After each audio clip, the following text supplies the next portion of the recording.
I want to see his face when I take what's mine, she smirked, heels clicking like gunshots across the marble floor of the bank. I didn't look up from the chair, just kept reading the front page of a Scientific American someone had left behind. Something about entangled particles behaving unpredictably. Poetic, really.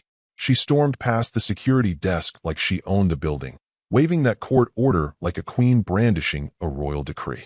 Her lawyer trailed her, oily and overconfident, the kind of man who probably practiced smirking in elevators. "We're here for the safe deposit," she declared to the clerk, sliding the paper across the desk. "Court authorized.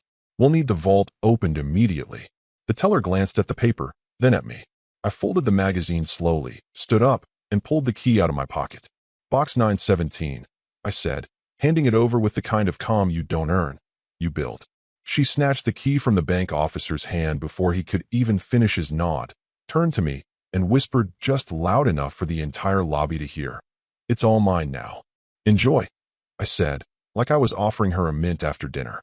She turned on her heel and marched toward the vault, her lawyer hot on her heels, already licking his lips for the billable hours this would rake in.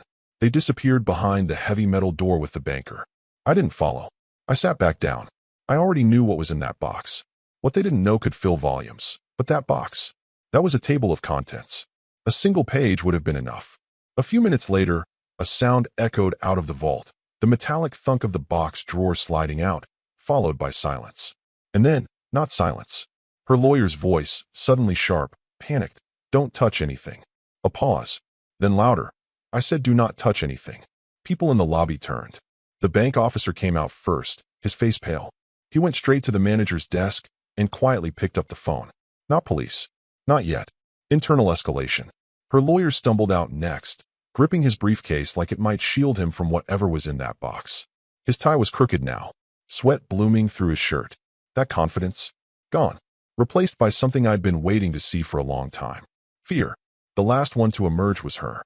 No more gloating, no more swagger, just a single phrase, mumbled under her breath as she walked past me without making eye contact.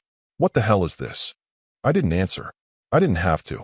But if you're still here, still reading, pause for a second. More than 90% of people never subscribe. It takes you 2 seconds, but for us, it's fuel. It keeps this channel going. Hit the button, and let's keep unraveling. Back to the bank. The lawyer walked over and tried to whisper, but his voice cracked. "What else have you? What else is in there?" I looked him straight in the eyes. "You open the box. You tell me." He swallowed hard. "There are documents, surveillance, images, video. This isn't just about inheritance. This is..." He stopped himself, looked around, lowered his voice.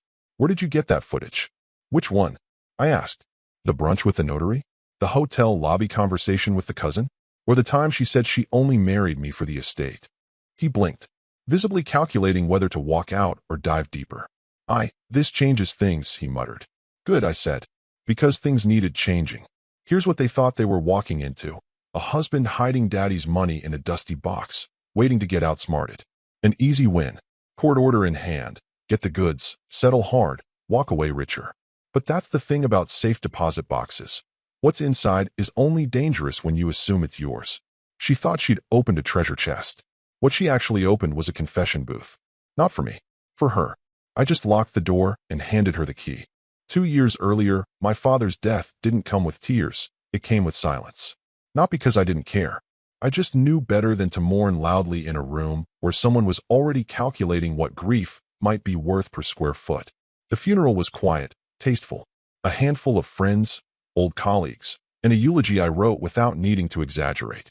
My father believed in simplicity. He kept his wealth boring on paper. Real estate trusts, staggered payouts, corporate shields with names like Citron Holdings and Altena Group AG. But if you knew where to look, really look, you'd notice the dust trails from the 1980s. Offshore pivots, old bearer bonds from days when that still meant something, and the occasional asset that didn't exactly glow in the IRS light. He never explained it in detail. Just left behind a spreadsheet with one locked cell and a note that read, "Only unlock if they come for you." I didn't touch it. Not yet. At first, she didn't care. She didn't even ask how much the estate was worth. No sudden change in how she kissed me. No questions about tax shelters or probate. Just nodded when I said the lawyer would handle everything and went back to scrolling through skincare influencers who all somehow looked identical. But then the rumors started. A distant cousin, one whiskey too deep at the wake, mumbled something about accounts in Zurich. A former colleague of my father's sent a condolence letter and accidentally referenced the Indonesian fund. The real trigger, though, was a voicemail from a trust officer in Bermuda who called the house line by mistake while I was at work. She listened. Twice.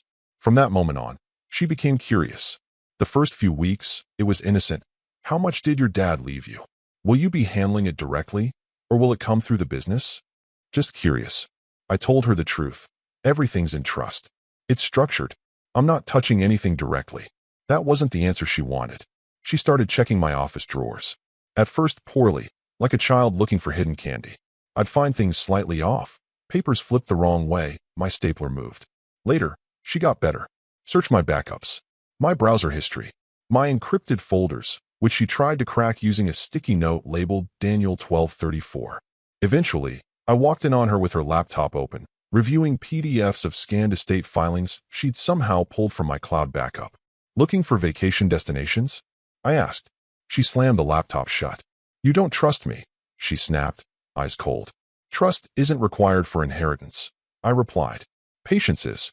She hated that answer.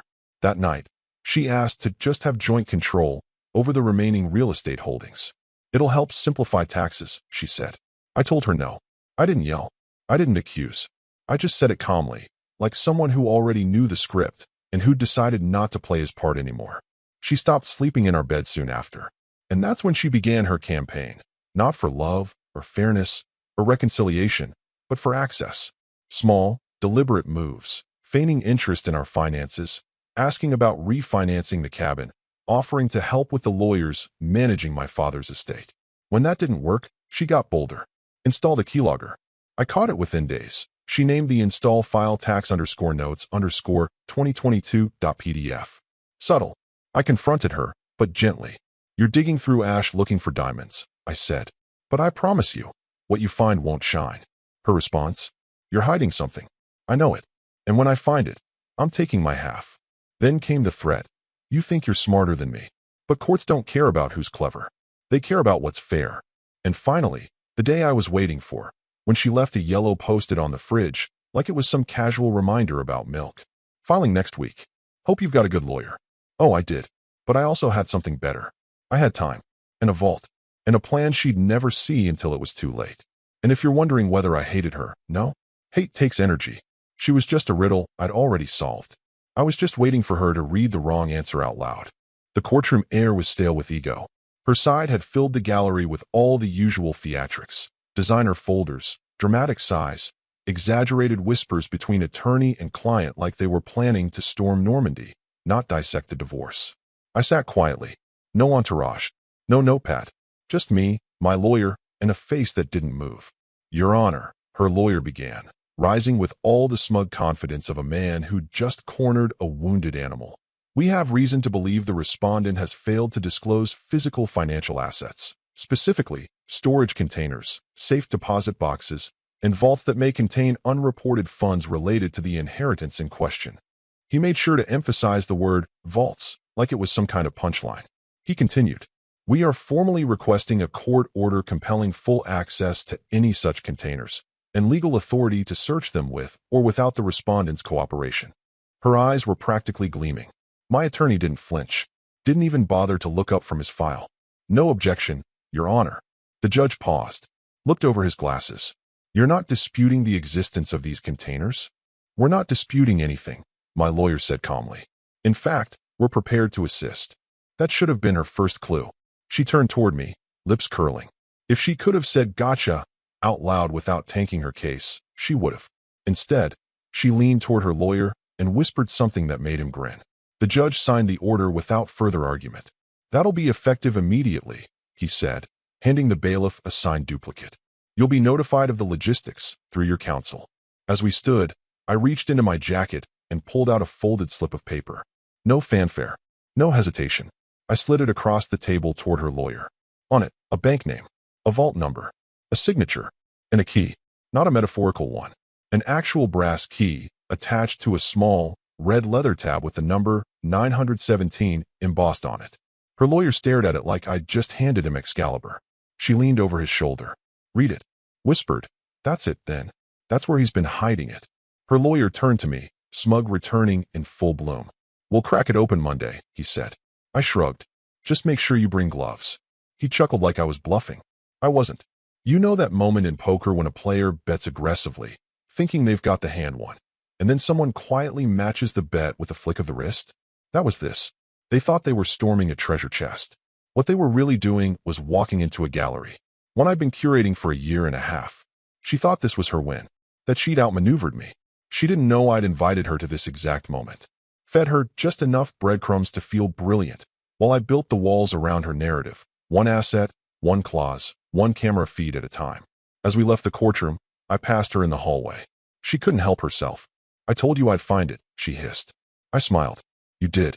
But finding it and surviving it. Different games. She rolled her eyes and strutted off, heels echoing like victory drums. She never noticed what I was holding in my hand. Not the vault key. Not paperwork. A small, crumpled envelope with her sister's name on it. I'd been holding it like bait, and she hadn't even clocked it. That was always her problem. She never asked why I didn't fight harder. Because sometimes the best move isn't defense. It's invitation. Back inside the vault, after the lawyer slammed the box shut like he'd just triggered a landmine, the room dropped to a vacuumed silence. He stared at the sealed drawer, chest rising, lips parted like a man trying to solve a riddle seconds after realizing he's the answer. The banker was already on the phone with corporate security. Not law enforcement, yet. But they were preparing for something. No one had touched $1, and still, everyone looked like they'd committed a felony. I need a moment, the lawyer said, voice uneven, and motioned for me to step outside the vault.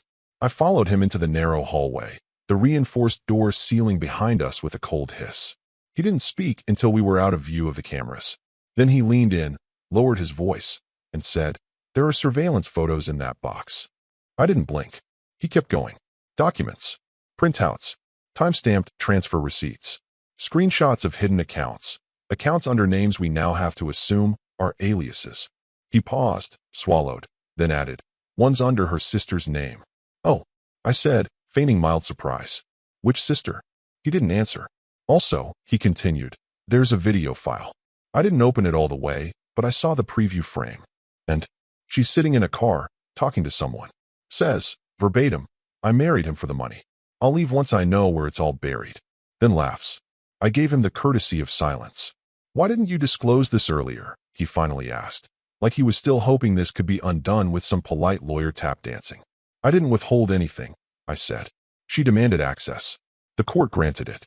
I gave it." His eyes narrowed. "This is entrapment." "No," I replied. "This is documentation." He looked away, lips twitching as if trying to decide between threat and retreat. Then, quieter, "These are forensic grade. Multiple camera angles. Dates match with phone GPS metadata's intact. Where'd you get all this?" I tilted my head. She thought she was playing chess. I built the board. Back in the lobby, she was pacing like a CEO stuck in a waiting room, still convinced this delay was procedural, not catastrophic. She didn't even glance at us when we returned. Her lawyer moved to her quickly, whispering in hushed tones, trying to mask his panic with legalese. But I could see her face change. Her arms crossed, then dropped. Her brow furrowed. Her mouth twitched into a sneer. And then she said the line I'd been waiting for. "You're bluffing. You don't have anything." She was wrong. Because the something wasn't even the evidence.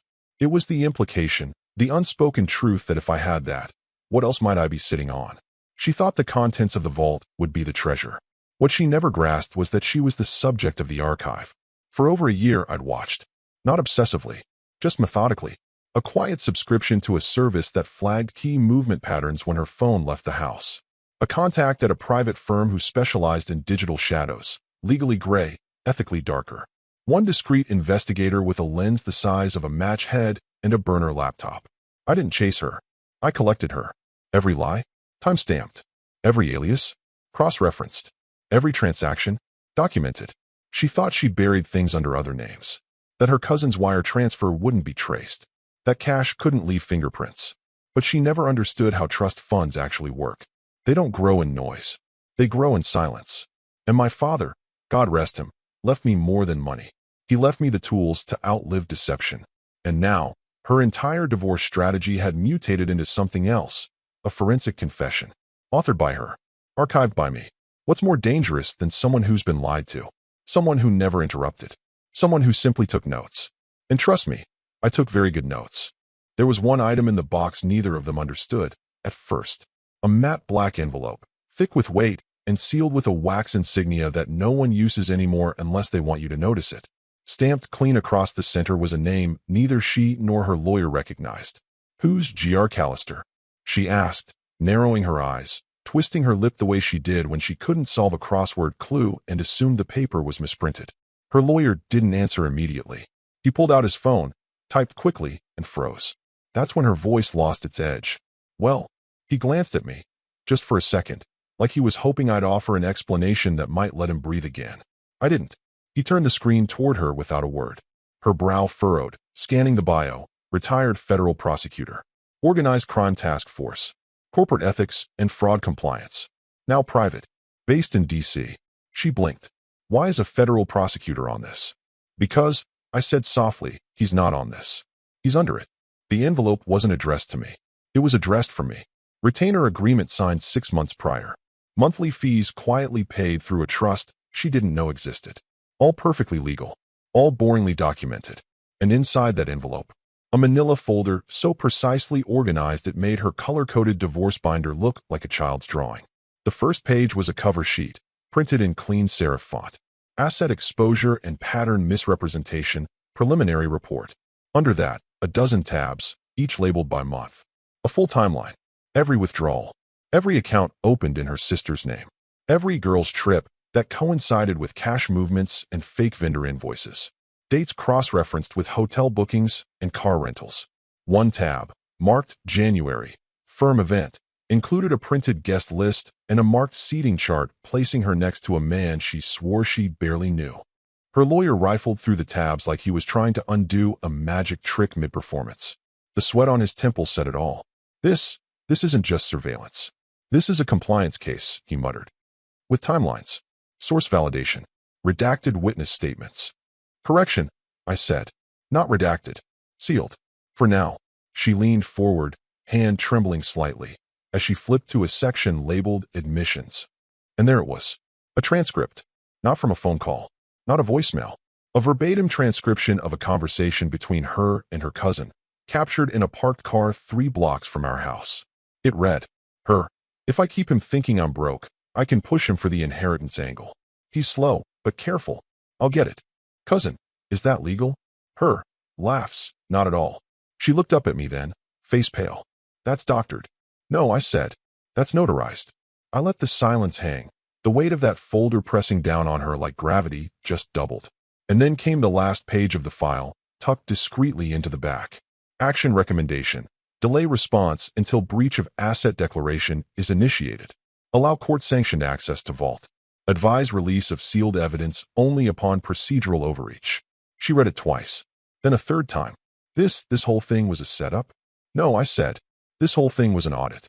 You just failed it." Her lawyer stood back like the envelope was radioactive. "Do you have any idea what she's triggered here?" he hissed.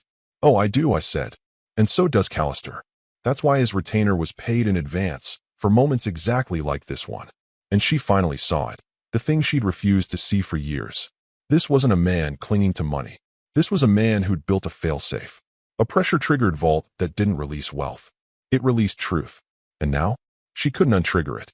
Couldn't explain it away. Couldn't close the box. She'd opened a sequence she couldn't rewind. And all I did was hand her the key. She always thought prenups were decorative. Like those tiny spoons you put out for guests, but never actually use. She signed ours the same way she signed gym waivers. Fast, distracted, already thinking about something else. I remember it clearly. We were sitting in that overpriced garden restaurant downtown, the one with the flaming cheese and fake ivy, and she barely read a paragraph. She glanced up at me, grinning. "Clause 14b, she mocked, raising her brow. "What is this, a spy movie?" "It's a safeguard," I said, "in case one of us tries to screw the other using the courts." She snorted. "That would never happen. I love you, dummy." And just like that, she signed. Fast forward to the conference room, present day. Her lawyer's face had taken on a greenish tint as he read from the copy of the prenup I'd placed, politely, on the table between us. Not a word was raised. The walls were lined with books no one ever reads. The AIC whispered like a hospice nurse. She was pacing now, arms crossed tight. Her voice was cracking around the edges. "There's no way I agreed to this," she snapped, finger jabbing the paper like she could physically erase the words. Clause 14b. In the event of intent to defraud, conspire, or coerce through legal manipulation, all marital assets revert to the non-offending party, effective upon substantiation of violation. Her lawyer looked up, swallowed, and spoke without meeting her eyes. "You did sign it." "No," she barked. "No, I didn't read that. That clause wasn't in the version I saw." I leaned forward, slow and calm. "You saw it. You just didn't care. Remember? You said, 'It's not like we'll ever need it.'" She froze. Her breathing picked up. "This isn't enforceable," she blurted. "This is insane. You're saying I get nothing." Her lawyer grimaced. "It's enforceable if the clause is triggered. And, based on what we saw in the box." He didn't finish the sentence. Because he didn't have to. You could see the panic bloom behind her eyes, like a fire alarm she couldn't shut off. The kind of realization that comes too late, when the wheels are already in motion and all the exits are locked. "You planned this," she said, voice shrill now. "No," I said, "you planned this. I just drafted the insurance." She turned to her lawyer, desperate. "We can contest it, right? It's buried in the footnotes." "That's not fair." He was silent. And then came the collapse. She sat. For the first time since this all started, she sat. No threats. No performance. Just a woman unraveling under the weight of her own hubris. Because it wasn't just the clause. It was the realization that she had built her whole case, her whole exit strategy, on the assumption that I'd play defense. That I'd scramble to protect assets, compromise, maybe offer a deal just to get out clean. Instead, she opened a door labeled victory and walked straight into a legal trap with her name already printed on the paperwork.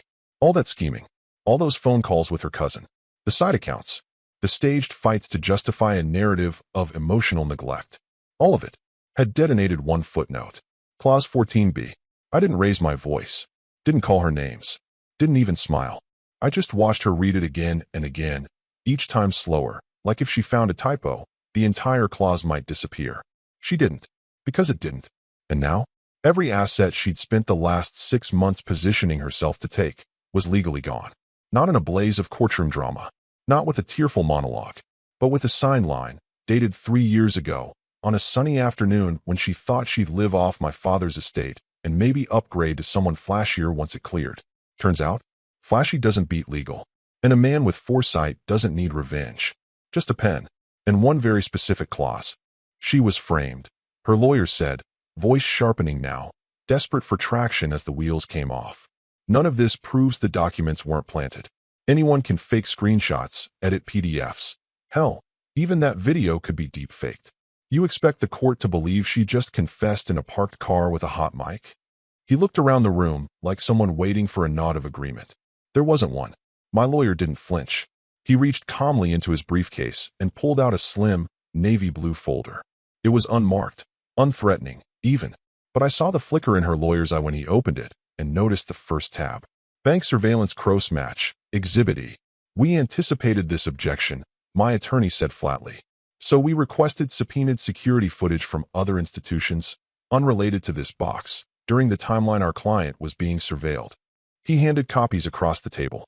No flair, no drama, just truth, on 60 pounds legal stock, with timestamps that didn't blink. Here we have your client entering the Redwood branch of Easton Fidelity Bank. He continued, flipping pages with surgical precision. That's her at the vault entrance, May 3rd, 10:42 a.m. Her phone pinged on-site within a 30-foot radius. And, this part is fun, we also have 2 log entries showing she accessed 2 separate safe deposit boxes. She's allowed to use a lockbox, the lawyer snapped. Yes, mine agreed. Unless she's using it to shield assets from legal disclosure. Or, say, transferring cash to third parties in violation of a binding prenup clause. Which brings us to the next exhibit. Flip. Page after page of still images. Grainy, but unmistakable. Her, walking to a parking garage. An envelope in her hand. Red wax seal visible even through the low-res capture. Next frame. Her cousin exiting a different car, looking around nervously. They exchange the envelope. Hugs. Depart in separate directions. Who's that? Her lawyer asked, a touch too loudly. Identified through facial recognition as Dina Travers. My lawyer answered, like he was reading a weather report. Your client's cousin. She lives 2 counties over. No visible employment history for the past 3 years, yet suddenly making recurring deposits totaling $94,000 across 4 accounts. He tapped the timestamp. Each deposit occurred within 72 hours of your client's visits to non-disclosed vaults. And before you ask, yes, we have the receipts. Also notarized. Also court admissible. Her face was unreadable now. Not angry. Not combative. Just pale. Quiet. Diminishing. Her lawyer pushed back in his seat, hands rubbing over his face. This doesn't prove intent. My attorney looked up, perfectly neutral. Clause 14b doesn't require intent. It only requires evidence of manipulation through concealment. The clause activates once concealment is substantiated. And, he added, casually, we have just one more clip. He turned the laptop toward them. Pressed play. There she was again, grainier this time. Sitting in a cafe, sunglasses on, leaning across the table to a man we hadn't introduced in the courtroom yet. Her voice, distorted slightly by the background hum, but clear enough to punch through. He's careful with passwords, but not with receipts. I've been cataloging everything I can. The prenup's airtight, unless he breaks trust first. That's why I'm keeping my own little nest egg. Just in case. She froze. No denial. No outrage. Just one question, whispered like a prayer. How did you even find that? I didn't answer. Because the truth is, I hadn't gone looking. I just stopped trusting. And when you stop trusting someone, their patterns become visible, like bruises under UV light. You don't need to follow them. You just need to listen. And wait. She thought she was pulling a con against someone too slow to notice. But I didn't need to notice. I recorded. Archived. And now the archive was speaking for itself, frame by frame, ping by ping. Her lawyer sank back, the fight draining out of him. He tried one last thing, weak and mechanical. We'd like a recess. My lawyer nodded. Of course. Though we'll be filing for judicial disclosure of the full bank footage set before we reconvene. The judge agreed. She didn't even look up. Because by now, it didn't matter how much she denied. The paper trail had become a map. And it didn't lead to treasure. It led straight back to her. By the next hearing, her voice had changed. No more venom, no smug declarations. She barely spoke at all. Her lawyer did the talking now, though even he had lost the courtroom swagger. You could see it in the way his tie had loosened, how his briefcase now sat half-zipped like he was ready to make a run for it. We'd like to propose a private settlement. He began carefully, his words trying to sound professional but weighed down by defeat. My client is willing to forfeit any and all claims to the inheritance and associated assets. In exchange, we ask that no further disclosures from the vault be submitted into public record. Translation, we'll walk away quietly if you don't burn the rest of the forest down. I didn't answer right away, just glanced at the judge, then at the stenographer, who, by then, had already been documenting every previous frame of her unraveling in painfully legal detail. Respectfully, I said, no. Her lawyer blinked. My wife filed for divorce. She initiated public proceedings. Her claim was that I had hidden marital assets and that she deserved half. I leaned forward. So let's give her half. The room went still. I want everything disclosed, I said. Publicly. On record. She can explain how all this came to be. Line by line. Her attorney's mouth opened, closed. Then came the tremble. She has no comment, he said quickly. The judge, who had been watching all of this unfold like someone watching a train inch toward a wall, finally spoke. Motion for closed proceedings is denied. This matter was brought forward under fraud suspicion and asset concealment claims. The public has a right to transparency in such matters. The hearings will remain open. That's when she started shaking. At first, it was subtle. A twitch of the fingers, like she was cold. Then her foot tapped uncontrollably under the table. Her lawyer leaned in, whispering urgently, but she wasn't listening. She was staring ahead, dead-eyed. Because she knew what came next. Not just losing. Losing publicly. Within days, the first story broke. A small legal blog published an anonymous expose about a spouse attempting to defraud her own prenup and fabricate a false financial narrative. It didn't name her, but people put two and two together fast. A few lines from a transcript, posted anonymously on a forum, mentioned her cousin's name. That was enough for anyone in our circle to connect the dots. Then came the whispers. A friend from her yoga class texted her, I just saw something about you online. Is it true? Then silence. One by one, her friends vanished. The group chat she used to dominate went cold. Invitations dried up. Brunches she used to host now happened without her, and no one pretended otherwise. But the worst part? Her family. Her mother called me. Is it true? she asked, voice brittle. Did she really try to steal from you? I didn't answer directly. Just said, you should ask her. That same day, her brother, who once begged me to help him refinance his home, sent a text. Don't loop me into this. I have kids. Cowardice always shows up when reputations start bleeding. The next hearing brought press. Not a swarm, not yet. But a few local outlets showed up, quietly taking notes. A freelance journalist tweeted about the case without names, just a few hints. Former tech ex-wife implodes in court over hidden prenup clause. Trust the quiet ones. It got traction. She saw it. And that's when I knew the real loss hadn't even begun yet. It wasn't about the money anymore, or the house, or the trust fund. It was her identity, her public mask, peeling off in real time. She used to walk into rooms and light them up. Now, she was the reason people dimmed the lights. And all of it, because she thought I was hiding treasure in a box. She didn't know the box was just a mirror. And now the whole world could see what was staring back. The ruling came down on a Thursday. Dry, clinical language printed on white linen paper with gold-stamped headers that did nothing to soften the blow. Petitioners' claims, dismissed. Respondents' assets, retained in full. Clause 14b, upheld. She didn't show up for the verdict. Sat in a car outside the courthouse, staring through the windshield like it owed her an apology. Her lawyer, now visibly withering under the weight of his own choices, walked out alone, tugging at his collar like the air had gotten thicker. He wouldn't even make eye contact with the reporters. Just muttered, no comment, and ducked into a cab. As for me, I walked out with a copy of the judgment and exactly zero joy. Because this wasn't about joy. This was closure by scalpel. Not long after, the court finalized the division of assets, or more accurately, the lack of division. I kept the house, the lake property, the holding company, the revenue shares, the remainder of my father's trust, and the structured funds feeding into it. She got her car, a 2018 Audi I paid off 3 years ago, and debt, lots of it. Her own legal fees were just the start.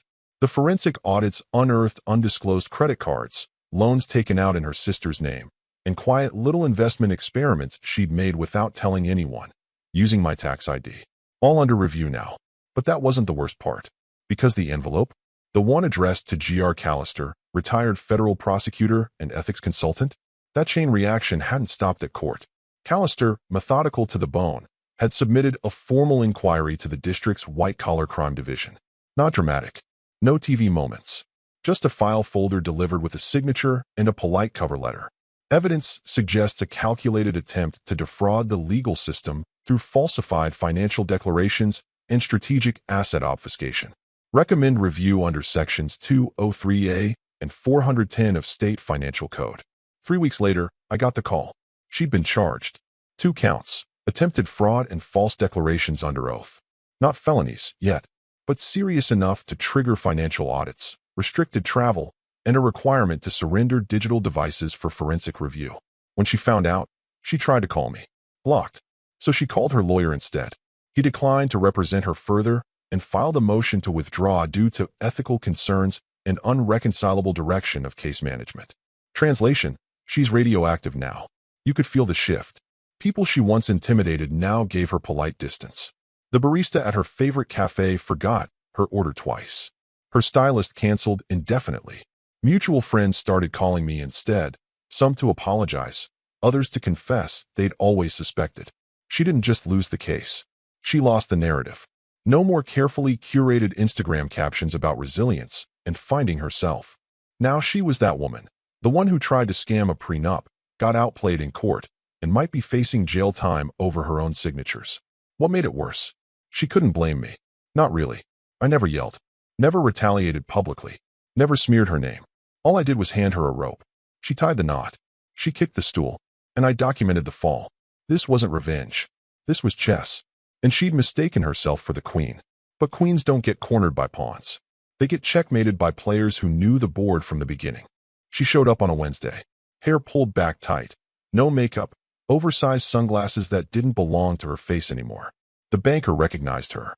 How could he not? Her meltdown 2 months earlier was still being whispered about in staff meetings. She spoke quietly this time. No waving court orders.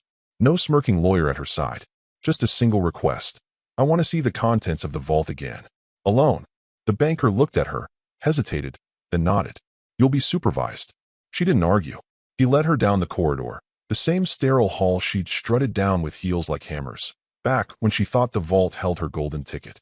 Now her footsteps barely made a sound. Inside the small vault chamber, the officer opened the drawer with the same key she once snatched from my hand like it was a winning lottery number. The lid creaked open, exposing all the quiet violence that had wrecked her life. Stacks of indexed documents, time-stamped images, certified transcripts, a hard drive labeled Declaration Repository. Everything that had turned the tide. But that wasn't why she came. She sifted through the files like someone looking for a photo of themselves in a house fire. And then she saw it. At the very bottom, a cream-colored folder. Thicker paper. Handwritten label in cursive, personal. No tab numbers. No notary stamps. Just her name, in my handwriting. She opened it with shaking hands. Inside, the first thing she saw was a photo. Us. On our wedding day. She was laughing in it. One of the rare, real ones. No filters. No calculation. Just her, in the moment, head tilted back, my arm around her waist. The kind of photo you frame. We never did. Beneath it, a receipt. The prenup. Signed. Dated. Notarized. Same table. Same pen. Her initials in the margin, next to clause 14b. She'd drawn a little heart next to her signature, like it was cute. At the very bottom of the folder, a single sheet of paper. Handwritten. No header. No signature. Just one sentence. You wanted what was mine. I only protected what was never yours. She didn't move for a long time. Didn't speak. The banker watched through the glass wall, arms crossed, expression unreadable. Eventually, she sat. Just sat. A woman who once built a whole identity on appearances now reduced to silence by 8 words written in blue ink. She cried. Not loud. Not for attention. Just small, crumpling tears, the kind that don't ask for comfort because they know they don't deserve any. There was no rage left. No loophole. No audience. Because this wasn't a defeat delivered by force. It was restraint. She thought I'd ruined her. But I hadn't. I'd simply kept the door open and let her walk into the truth she wrote for herself. And the final irony? I never changed the box. Never added that folder after the fallout. It had been there the whole time. Waiting. Because long before she filed. Long before she lied. Long before she laughed at clause 14b and told her cousin she'd bleed me dry. I already knew. I knew what kind of ending she'd write for herself. All I did was preserve it. And hand her the key.